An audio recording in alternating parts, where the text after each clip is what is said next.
Au quartier de l'aéroport à Niamey, Abou Sebou dirige une école coranique. Une centaine d'enfants à charge.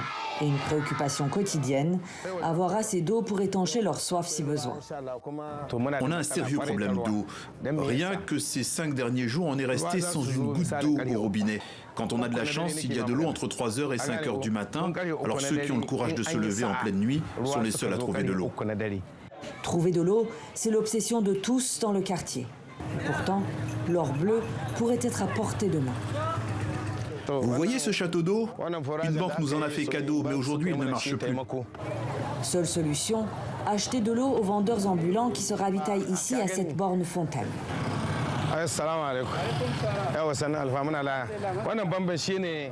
Diallo Amadou vient s'approvisionner ici tous les jours pour revendre ensuite ses bidons à travers la ville. Plutôt lucratif vu le prix de l'eau. Moi, ça fait 4 ans que je fais ce travail et je m'en sors pas trop mal. Je prends le chargement à 75 francs et je le vends à 300 francs. À certaines périodes, l'eau devient inaccessible et très chère.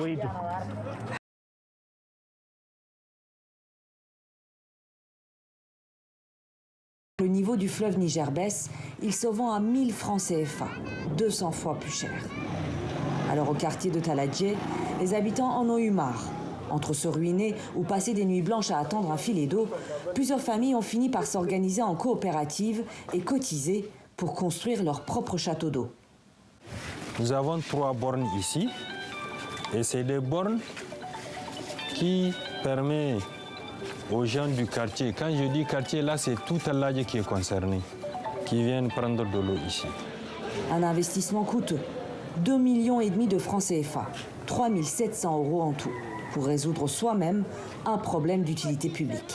Je souhaiterais que l'autorité, ou du moins le président élu, avec son équipe, qu'il fasse tout pour nous résoudre ces problèmes-là.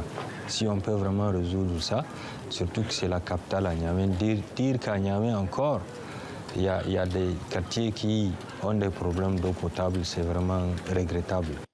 C'est aussi l'avis d'Ousmane Dambadji, dont le réseau interpelle régulièrement l'État sur sa politique d'accès à l'eau. Bazoum Mohamed et Mohamed Ousmane, chacun d'eux a un programme d'accès à l'eau potable. Et ils se basent sur ces programmes pour avoir l'électorat. On a vu avec tous les présidents qui se sont succédés, on a vu une fois quand ils battent campagne autour de la question de l'eau, parce qu'il faut se dire la vérité, en Afrique aujourd'hui, pour avoir l'électorat, il faut parler de question de l'eau. Tout le monde en a marre. Les gens ont soif. Mais une fois qu'ils arrivent au pouvoir, ils oublient tout ça là. Et pourtant, au Niger, l'eau courante n'est pas censée être un luxe, mais une obligation. Un droit constitutionnel pour tous les citoyens. Aujourd'hui, moins d'un Nigérien sur 2 accède à de l'eau potable.